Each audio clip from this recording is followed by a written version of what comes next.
Hello student, ये जो question है आपका चैप्टर फर्स्ट का एक्सरसाइज 1.1 का सेकेंड क्वेश्चन है। स्टूडेंट, इसमें दिया गया है सो दैट एनी पॉजिटिव और integer is of the form of 6q+1 और 6q+3 और 6q+5। स्टूडेंट, सबसे पहले इस तरह का क्वेश्चन को समझना है, क्योंकि बहुत से स्टूडेंट जो होते हैं उनका जितना भी 10th क्लास का बुक है सब कुछ बढ़िया होता है, सब कुछ बढ़िया से समझते हैं, लेकिन यहाँ पे इस तरह के क्वेश्चन को प्रूफ करना, शो करना होता है, वहाँ पे वो कंफ्यूज हो जाता है। स्टूडेंट, इसमें कोई बहुत मतलब कि इतना बड़ी बात है नहीं, सिर्फ क्वेश्चन को समझना है आखिर में ये चीज़ होता क्या है, आखिर इस फॉर्म में कब आते हैं कोई नंबर। तो स्टूडेंट, ये जो है ये यूक्लिड्स का एल्गोरिथम जो होता है उसी स्ट्रक्चर पे ये यहाँ पे दिखाया जाता है नंबर्स का फॉर्म। कहने का मतलब है कि कोई एक नंबर है जिसको अगर हम 6 से डिवाइड करेंगे तो क्या क्या उसके रिमाइंडर आ सकते हैं। उसके रिमाइंडर 6 से अगर हम डिवाइड करेंगे तो रिमाइंडर उसके जो होंगे वो 0 से लेके 5 तक, मतलब कि इक्वल टू 0 और लेस देन 6 होंगे। उसके बाद चूँकि यहाँ पर दिया गया है कि वो जो नंबर है वो ऑड इंटीजर है। अब चूँकि ऑड इंटीजर होगा तो हम कोई भी ऑड इंटीजर्स को अगर ले लें, मान लेते हैं कि 9 है, इसको अगर हम 6 से डिवाइड करेंगे तो 6 3 जा 6 1 जा 6, रिमाइंडर आ गया 3। या कोई और ले ले, मान लेते हैं कि 7 को हम डिवाइड कर रहे हैं 6 1 जा 6, 1 आ जाएगा। स्टूडेंट, अगर कोई भी और इंटीजर होगा अगर उसको हम 6 से डिवाइड करेंगे तो जो रिमाइंडर होंगे वो भी ऑड होंगे, ये हमें ध्यान में रखना है। अब इसको हम किस तरह से विथ स्टेटमेंट प्रूफ करेंगे इसको हमें देखना है।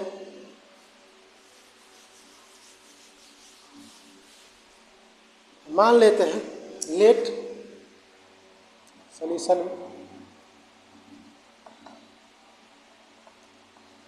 लेट XYZ कुछ भी हम मान सकते हैं, A B and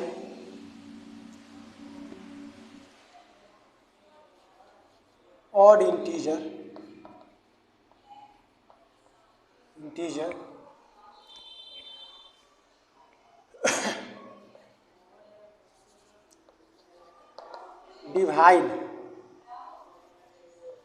divide by 6। Student, थोड़ा सा हम अपने तरीक़ा से यहाँ पर आपको सॉल्यूशन देने की कोशिश कर रहे हैं। अपने तरीक़ा से का मतलब यही है कि थोड़ा सा स्टेटमेंट में हम थोड़ा बदलाव कर दे रहे हैं। आमतौर पे यहाँ पे जब भी कोई एक नंबर एज्यूम किया जाता है तो इसके बाद जो ये कोशेंट दिया जाता है उसको b के इक्वल लिखा जाता है, यही दिखाया जाता है। अब यहाँ पर let A B and odd integers divided by 6, then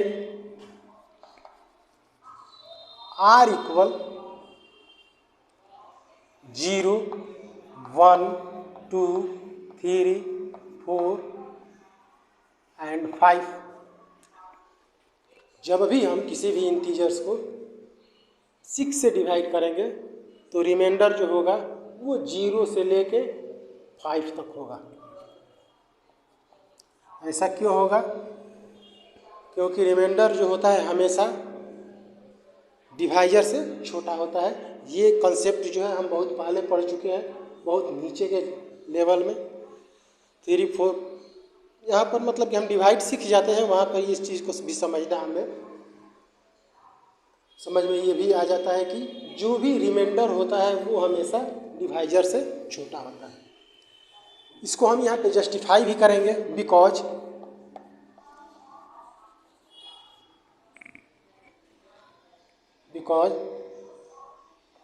R less than 6। Student यहाँ पे ये हम समझ गए कि एक अगर नंबर ए है और उसको 6 से डिवाइड किया जाएगा तो रिमाइंडर जो होंगे ये आएंगे, क्योंकि रिमाइंडर हमेशा डिवाइजर से छोटा होता है। इस तरह से हम ए को लिख सकते हैं ए इक्वल 6। अब यहाँ पे कोसेंट कुछ भी हो सकता है, वो भी एक रिमाइंडर होगा, इंटीजर होगा। यहाँ पर हम लिख सकते हैं and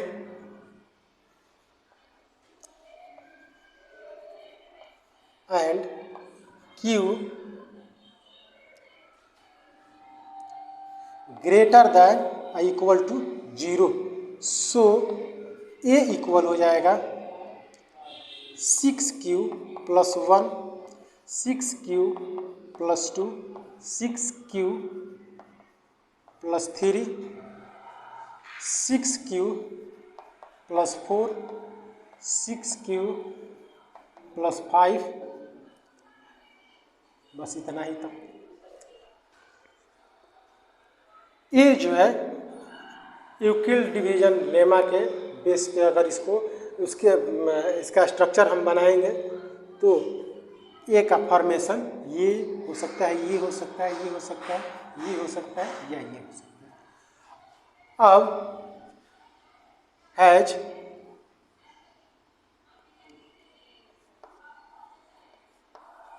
this is an odd integer,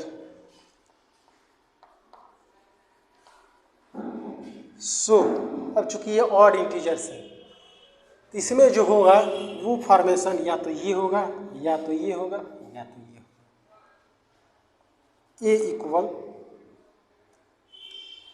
6q plus 1, 6q plus 2, 6q plus 3, 6q plus 5। Student statement में आप चाहे अगर कहीं पे आपको समझ में आ रहा है कि हम अपने तरीक़ा से स्टेटमेंट दे सकते हैं तो आप आसानी से दे सकते हैं। इस तरह के क्वेश्चन का सॉल्यूशन का जो एक थीम होता है वो यही होगा। इसी तरह से मतलब कि इसमें समझना क्या है, हमें इसमें यही समझना है कि अगर इस तरह का क्वेश्चन दिया गया है मतलब ये क्लियर है कि किसी नंबर को 6 से डिवाइड करने के लिए बोला जा रहा है। अगर 6 से हम किसी नंबर को डिवाइड करेंगे तो कोई भी क्वेश्चन हो सकता है, लेकिन रिमाइंडर जो होगा हमेशा 6 से छोटा होगा, 0 से लेकर 5 तक होगा। 6 से छोटा होल नंबर होगा। उसके बाद यहाँ पर हम मेंशन कर सकते हैं according to Euclid division algorithm A equal 6q plus 1, 6q plus 2, 6q plus 3, 6q plus 4। उसके बाद यहाँ पर हम डायरेक्ट सो या has this is an odd integer, so A equal 6q plus 1, 6q plus 3, 6q plus 5। इस तरह से हम इसको दिखा सकते हैं। स्टूडेंट हमें जब भी ये अपना कोई भी अगर हम मान लीजिए कि 10th क्लास का कोई क्वेश्चन कर रहे हैं तो सबसे ज़रूरी होता है कि हमारा जो प्रीवियस कॉन्सेप्ट है प्रीवियस क्लासेज का या 10th क्लास का जो पहले हम पढ़ चुके हैं वो भी हमारे माइंड में फीड होना चाहिए। इससे क्या होगा, या तो कहीं दूसरे का किया हुआ सॉल्यूशन भी देखेंगे तो उसको हम आसानी से पकड़ सकते हैं, कैच कर सकते हैं, या हम खुद भी सॉल्यूशन कर सकते हैं। अब यही वाला क्वेश्चन है, इसमें ऐसा बहुत बड़ा कुछ है नहीं।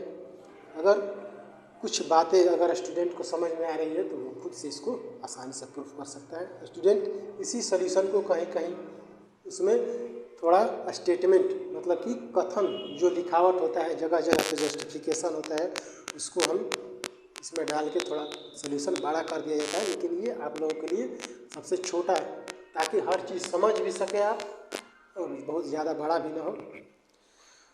धन्यवाद।